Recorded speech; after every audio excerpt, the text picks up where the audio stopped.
नमस्कार, जय हिंद, वंदे मातरम। स्वागत है आपका एक बार फिर से अपने यूट्यूब चैनल @TSYGK फैक्ट पे। दोस्तों, आशा करता हूँ आप शानदार, जबरदस्त, मस्त और स्वस्थ होंगे और अपनी तैयारी में लगे होंगे। दोस्तों, हम लोग देख रहे हैं भारतीय संविधान के महत्वपूर्ण चैप्टर वाइज क्वेश्चन आंसर। तो इस वीडियो में हम लोग देखेंगे दोस्तों अनुसूची, भारतीय संविधान के प्रमुख अनुसूची और संविधान के भाग के बारे में। तो आप इस वीडियो में पूरे अंत तक बने रहिए और वीडियो अच्छी लगे तो अपने दोस्तों, भाइयों, बहनों सभी से शेयर कीजिए।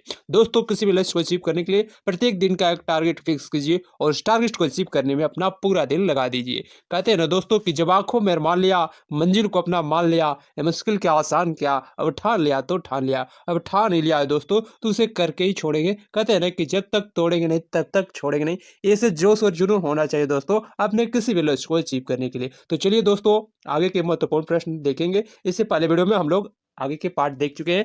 अगला क्वेश्चन है, क्वेश्चन नंबर 21 है दोस्तों कि वर्तमान में भारतीय संविधान में कुल कितनी अनुसूचियां हैं। वर्तमान में भारतीय संविधान में कुल कितनी अनुसूचियां हैं। क्वेश्चन नंबर 21 का आंसर क्या होगा। ऑप्शन ए 8, ऑप्शन बी है 10, ऑप्शन सी है 12 और ऑप्शन डी है 14। तो वर्तमान में भारतीय संविधान में कुल कितनी अनुसूचियां हैं। तो 12 अनुसूचियां हैं। और मूल संविधान में कितनी अनुसूचियां थी दोस्तों, आप इसका कमेंट बॉक्स में आंसर लिख के बताइए। अगला क्वेश्चन देखते हैं कि भारतीय संविधान का अनुच्छेद 338 से संबंधित है।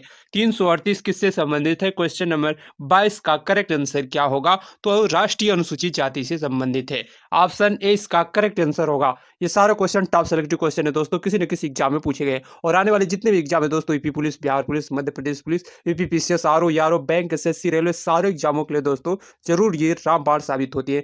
ये हर बार रिपीट होते हैं एग्जामों में। तो आप इस वीडियो में पूरे अंत तक बने रहिए और सारे क्वेश्चन का आंसर देते चलिए। अगला क्वेश्चन है कि मूल संविधान में कुल कितनी अनुसूचियां थी। मूल संविधान में कुल कितनी अनुसूचियां थी। क्वेश्चन नंबर 23 का करेक्ट आंसर क्या होगा। तो 8 अनुसूचियां थी। ऑप्शन डी इसका करेक्ट आंसर होगा। 8 अनुसूचियां थी और 9वीं अनुसूचियां दोस्तों भारतीय संविधान के संविधान संशोधन, पहले संविधान संशोधन के द्वारा दोस्तों 1951 में 9वीं अनुसूची को जोड़ा गया, जो कि भूमि अधिग्रहण से संबंधित है। 9वीं अनुसूची दोस्तों भूमि अधिग्रहण से संबंधित है। और 10वीं अनुसूची दोस्तों 52वां संविधान संशोधन 1985 के द्वारा जोड़ा गया। 10वीं अनुसूची किससे संबंधित है। तो दल बदल से संबंधित प्रावधानों का उल्लेख है दोस्तों 10वीं अनुसूची में। और कब जोड़ा गया, ये क्वेश्चन कई बार एग्जाम में पूछा जाता है। 10वीं अनुसूची को कब जोड़ा गया। तो 52वां संविधान संशोधन 1985 के द्वारा। और 11वां अनुसूची कब जोड़ी गई। तो 11वां अनुसूची दोस्तों 73वें संविधान संशोधन 1993 के द्वारा 11वीं अनुसूची जोड़ी गई, जो कि किससे संबंधित है। पंचायती राज से संबंधित है। 11वीं अनुसूची पंचायती राज से संबंधित है। और इसमें कुल कितने विषय है। पंचायती राज में कितने विषय है दोस्तों, सॉरी दोस्तों 11वीं अनुसूची में कुल कितने विषय हैं। तो 29 विषय हैं, ध्यान रखिएगा, ये भी क्वेश्चन कई बार पूछा जाता है। और 12वीं अनुसूची दोस्तों किससे संबंधित है और कब जोड़ी गई। तो 12वीं अनुसूची 74वां संविधान संशोधन 1993 में ही जोड़ी गई। और दोस्तों ये किससे संबंधित है। तो अस्थायी शहरी क्षेत्रों में स्थानीय स्वशासन से संबंधित है। इसमें 18 विषय हैं। 12वीं अनुसूची में 18 विषय हैं, ध्यान रखिएगा दोस्तों, ये क्वेश्चन कई बार पूछा जाता है। अगला क्वेश्चन देखते हैं कि निम्नलिखित में भारत के संविधान के किस एक अनुच्छेद या अनुसूची का संबंध स्वासिक जिला परिषदों से है। दोस्तों किसमें है। क्वेश्चन नंबर 24 का करेक्ट आंसर क्या होगा। ऑप्शन ए 8वीं अनुसूची, ऑप्शन बी 6वीं अनुसूची, अनुच्छेद 370 और अनुच्छेद 350।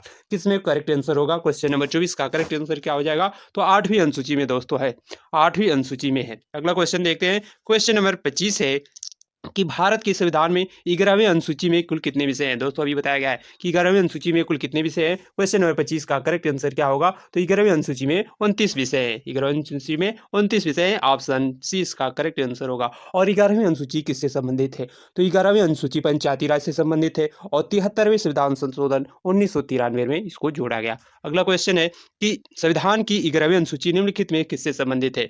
तो किससे संबंधित है दोस्तों, पंचायती राज से। ऑप्शन 20 का करेक्ट आंसर होगा, पंचायती राज से संबंधित है। और 11वीं अनुसूची में कुल कितने विषय हैं। तो 11वीं अनुसूची में 29 विषय हैं, ध्यान रखिएगा। अगला क्वेश्चन है कि भारतीय संविधान की 6वीं अनुसूची के प्रावधान निम्नलिखित में से किस राज्य में लागू होता है। तो किस राज्य में लागू होता है। ऑप्शन ए त्रिपुरा, सिक्किम और उत्तर प्रदेश और ऑप्शन डी उपरोक्त सभी। किस में दोस्तों लागू होता है। क्वेश्चन नंबर 27 का करेक्ट आंसर क्या होगा।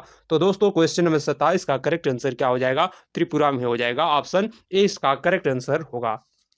तो दोस्तों 8वीं अनुसूची, सॉरी दोस्तों 6वीं अनुसूची किससे संबंधित है। तो 6वीं अनुसूची दोस्तों 4 राज्यों के बारे में बताया गया है, जनजाति के बारे में। असम, मेघालय, त्रिपुरा और मिजोरम राज्य के जनजाति के प्रशासन के बारे में बताया गया है। शुरू से देख लेते हैं दोस्तों कि प्रथम अनुसूची किससे संबंधित है। तो प्रथम अनुसूची जो है संघ और राज्यों के बारे में बताया गया है, संघ और राज्य क्षेत्रों के प्रशासन के बारे में बताया गया है। और द्वितीय अनुसूची किससे संबंधित है? तो द्वितीय अनुसूची दोस्तों वेतन भत्ते से संबंधित है, ध्यान रखिएगा। और तृतीय अनुसूची किससे संबंधित है? तो पदाधिकारियों के विभिन्न पदों के बारे में बताया गया दोस्तों, नियुक्ति के बारे में बताया गया तीसरी अनुसूची में। और चौथी अनुसूची किससे संबंधित है? तो राज्यों और संघ क्षेत्रों की राज्यसभा में प्रतिनिधित्व का विवरण किसमें है? तो चौथी अनुसूची में। और पांचवी अनुसूची में क्या है दोस्तों? तो अनुसूचित क्षेत्रों और अनुसूचित जनजाति के प्रशासन के नियंत्रण के बारे में बताया गया है। और छठी अनुसूची असम, मेघालय, त्रिपुरा और मिजोरम जनजाति के प्रशासन के बारे में है। अगला क्वेश्चन देखते हैं, क्वेश्चन नंबर 28 है, भारतीय संविधान की छठी अनुसूची निम्नलिखित में से किस राज्यों की जनजाति के क्षेत्रों में प्रशासन से संबंधित है? तो असम, मेघालय और त्रिपुरा और मिजोरम। असम, मेघालय, त्रिपुरा और मिजोरम जनजाति के बारे में है। क्वेश्चन नंबर 28 का करेक्ट आंसर क्या हो जाएगा दोस्तों? तो 28 का ऑप्शन 20 का करेक्ट आंसर होगा, मेघालय, त्रिपुरा, मिजोरम। और कौन सा होता है? असम। 4 राज्यों के बारे में बताया गया प्रशासन जनजाति के बारे में। तो असम हो गया, मेघालय हो गया, त्रिपुरा और मिजोरम जनजाति के बारे में है दोस्तों। अगला क्वेश्चन है, क्वेश्चन नंबर 29 है, भारत के संविधान में विभिन्न राज्यों में अनुसूचित क्षेत्रों के प्रशासन और नियंत्रण विशेष उपबंध है, किस अनुसूची में है? भारत के संविधान के विभिन्न राज्यों में अनुसूचित क्षेत्रों के प्रशासन और नियंत्रण का विशेष उपबंध किस अनुसूची में है? क्वेश्चन नंबर 29 का करेक्ट आंसर क्या होगा? तो 5वीं अनुसूची में बताया गया है दोस्तों। और छठी अनुसूची में असम, मेघालय, त्रिपुरा और मिजोरम राज्यों के जनजाति के प्रशासन के बारे में है। और चौथी अनुसूची किससे संबंधित है? तो चौथी अनुसूची होता है दोस्तों कि राज्यों और संघ क्षेत्रों में राज्यसभा में प्रतिनिधित्व का विवरण दिया गया है चौथी अनुसूची में। और तीसरी अनुसूची में क्या है दोस्तों? तो पदाधिकारियों के बारे में है दोस्तों, पदाधिकारियों यानी नियुक्ति के बारे में बताया गया है तीसरी अनुसूची में। और दूसरी अनुसूची में क्या है दोस्तों? तो उनके वेतन भत्ते से संबंधित है। भारतीय राज्य दोस्तों, राष्ट्रपति, राज्यपाल, लोकसभा, इन सबों के वेतन भत्ते के बारे में बताया गया है दूसरी अनुसूची में, ध्यान रखिएगा। अगला क्वेश्चन देखते हैं, क्वेश्चन नंबर 30 है, इसमें सही सुमेलित नहीं है, कौन सा ऑप्शन सही सुमेलित नहीं है उसको छांटना है दोस्तों।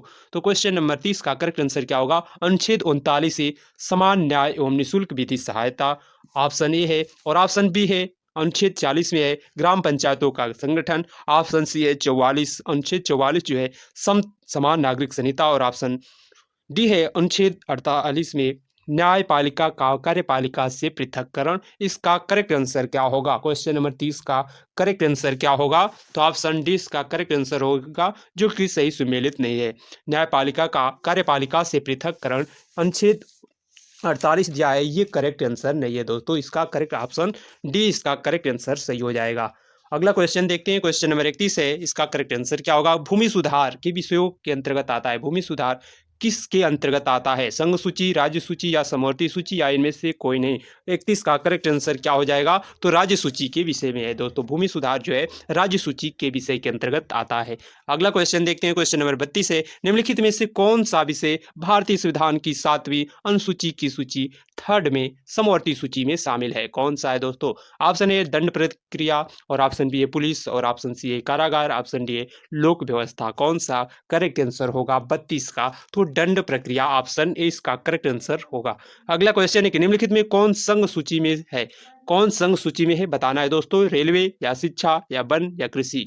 कौन संघ सूची के विषय है? क्वेश्चन नंबर 33 का करेक्ट आंसर होगा रेलवे। अगला क्वेश्चन है कि विवाह, विच्छेद और गोद लेना संविधान की 7वीं अनुसूची में निम्नलिखित में से अंतर्गत शामिल किए गए हैं? किस अनुसूची में है दोस्तों? सूची 1 में, या केंद्र सूची में, या सूची 2 राज्य सूची में, या ऑप्शन सी है दोस्तों सूची 3rd समवर्ती सूची में, या ऑप्शन डी है तीनों में से किसी भी सूची में नहीं? कौन सा करेक्ट आंसर होगा? 34 का करेक्ट आंसर हो जाएगा सूची 3 में दोस्तों, समवर्ती सूची में। विवाह, विच्छेद और गोद लेना संविधान की 7वीं अनुसूची में जो है दोस्तों कि संविधान की सूची 3rd में है, समवर्ती सूची में। अगला क्वेश्चन, क्वेश्चन नंबर 35 है कि सरकारों द्वारा शुल्क एवं कर लगाने का अधिकार संविधान के किस अनुसूची में है? सरकारों द्वारा शुल्क और कर लगाने का अधिकार संविधान की किस अनुसूची में है? क्वेश्चन नंबर 35 का करेक्ट आंसर क्या होगा? तो 7वीं अनुसूची में है। 7वीं अनुसूची में दोस्तों संघ सूची, राज्य सूची और समवर्ती सूची के बारे में बताया गया। 7वीं अनुसूची क्या होती है दोस्तों? तो केंद्र और राज्यों के बीच शक्तियों के बंटवारे को बारे में दिया गया है 7वीं अनुसूची में। और 6वीं अनुसूची क्या होता है? तो असम, मेघालय, त्रिपुरा और मिजोरम राज्य की जनजाति के प्रशासन के बारे में बताया गया है, ध्यान रखिएगा। अगला क्वेश्चन देखते हैं, क्वेश्चन नंबर 36 है दोस्तों, भारत के संविधान में कौन सा उपबंध यह व्यवस्था देता है कि भारत के राष्ट्रपति अपने पद की शक्तियों के प्रयोग के लिए भारत के किसी भी न्यायालय के प्रति जवाबदेही नहीं होगा? कौन सा अनुच्छेद है दोस्तों? दोस्तों क्वेश्चन नंबर 36 का करेक्ट आंसर क्या होगा, तो अनुच्छेद 361 में दिया गया है। अगला क्वेश्चन नंबर 37 है, निम्नलिखित में से कौन सा विषय भारतीय संविधान की संघ सूची में संबंधित नहीं है, कौन सा नहीं है। क्वेश्चन नंबर 37 का करेक्ट आंसर क्या होगा, तो कृषि संघ सूची का विषय नहीं है। अगला है क्वेश्चन नंबर 38 है कि भारतीय संविधान की 7वीं अनुसूची के अंतर्गत संघ सूची में निम्नलिखित में से किसका उल्लेख नहीं है, संघ सूची में किसका उल्लेख नहीं है। क्वेश्चन नंबर 38 का करेक्ट आंसर क्या होगा, तो दोस्तों ऑप्शन डी इसका करेक्ट आंसर होगा, गैस नहीं है। अगला है कि भारतीय संविधान की 10वीं अनुसूची का संबंध है, 10वीं अनुसूची दोस्तों दल बदल से संबंधित है, तो ऑप्शन ए इसका करेक्ट आंसर होगा। अगला क्वेश्चन है क्वेश्चन नंबर 40 है कि भारतीय सुविधा के लिए किस संशोधन के द्वारा दल बदल विरोधी कानून को रखा गया है, तो 52वां संविधान संशोधन 1985 में दल बदल 10वीं अनुसूची को जोड़ा गया। क्वेश्चन नंबर 40 का करेक्ट आंसर क्या होगा, ऑप्शन सी इसका करेक्ट आंसर होगा। थैंक्स दोस्तों, अगर ये वीडियो अच्छी लगे तो इसे लाइक कीजिए और अपने दोस्तों भाइयों बहनों सभी से शेयर कीजिए और एक प्यारा सा कमेंट जरूर कीजिए कि आपको ये वीडियो कैसा लगा, और इसका PDF पाने के लिए आप टेलीग्राम लिंक को ज्वाइन कर लीजिए। तब तक के लिए मिलते हैं नेक्स्ट वीडियो में। जय हिंद दोस्तों।